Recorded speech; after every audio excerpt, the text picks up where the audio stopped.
Okay, well, of course, tomorrow the federal budget will be handed down, and of course we'll be looking forward to seeing what's in there for Queensland. We know that the Federal Treasurer is a Queenslander, and I'm quite sure he understands Queensland, and Queensland will not be forgotten.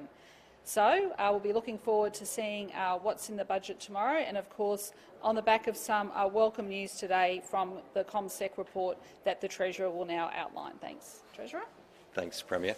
It's great to see the ComSec State of the State report recognising and acknowledging the strength of the Queensland economy.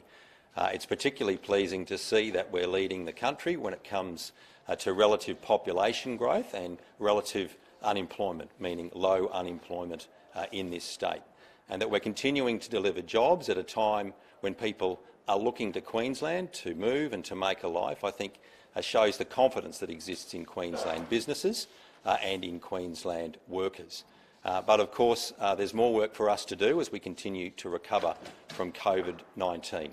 And we'll see more of that in the budget tomorrow with the Federal Treasurer handing that down. So we're really confident about the position that we are in. When it comes to all of the mainland states in Australia, Queensland is now leading.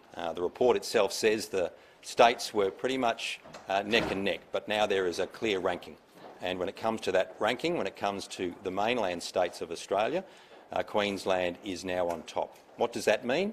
That means we need to use the strength of the Queensland economy to prepare for whatever the world throws at us next, whether it be global instability in other economies around the world, or whether it be the worst of 3 La Niña summers, potentially, that Queensland has seen. But you'd rather be Queensland than anywhere else in the world as our economy continues to recover, as we create more jobs and as our economy continues to strengthen and lead the nation. Okay, any questions? Premier, why are grieving mothers still being put in maternity wards after they've had a miscarriage or a stillborn? Yeah, look, my understanding, these are clinical decisions, and my understanding is that they happened last year, and I expect it to be sorted out.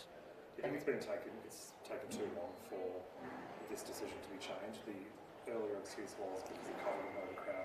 Yeah, I'm not a clinician, but I understand that you actually do need the specialists there in one area to support women who go through this particular period of time.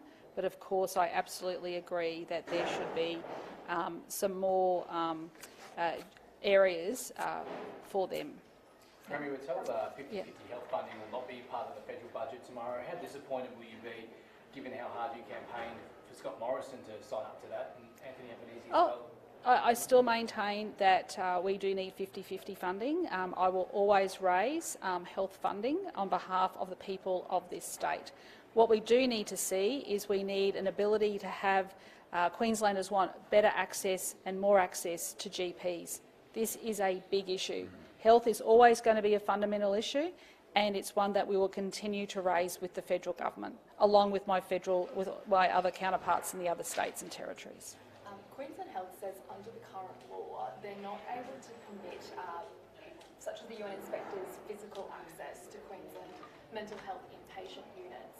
Why wasn't the Act changed in the past 4 years to allow such visits, and will your government be looking to change the laws? My understanding was that they were facilitating those visits, but of course there are privacy issues that are involved, and we look forward to working with the UN to facilitate whatever access they need that is appropriate under the conditions.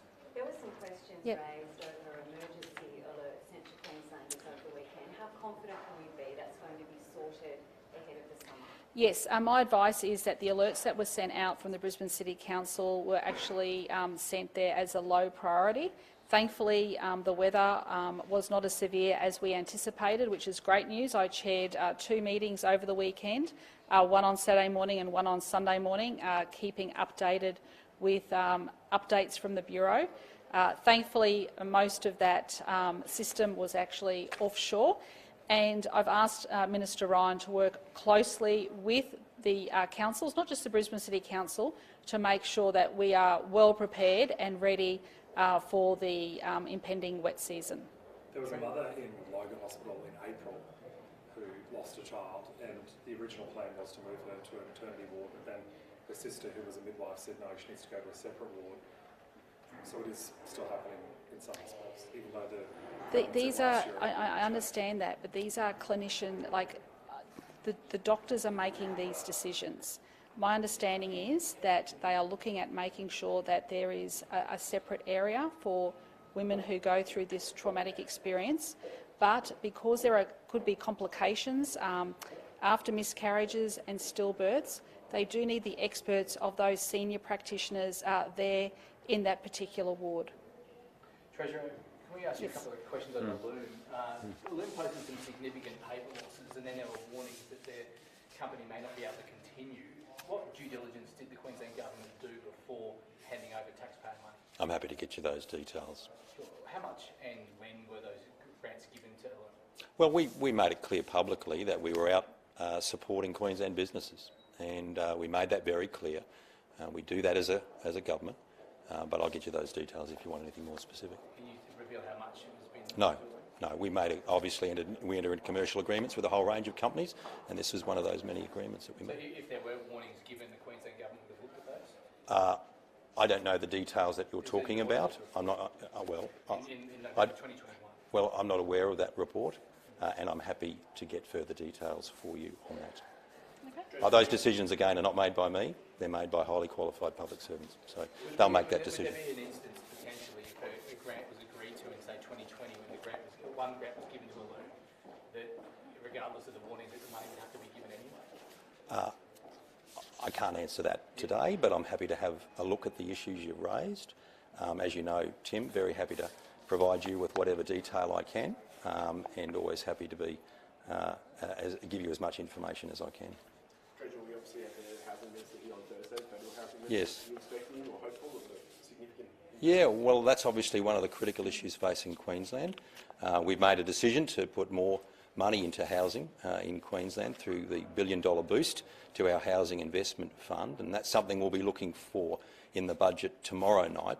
All levels of government need to contribute to dealing with the challenge of housing, not just in Queensland but around the country, and so we're hopeful that the federal government will continue to invest in that, and that's something that I in particular will be looking for. But I've been working with my colleagues around the country and federally, Jim Chalmers, on that issue, and we look forward to something coming out of the budget tomorrow night. Okay. All right, thanks everyone.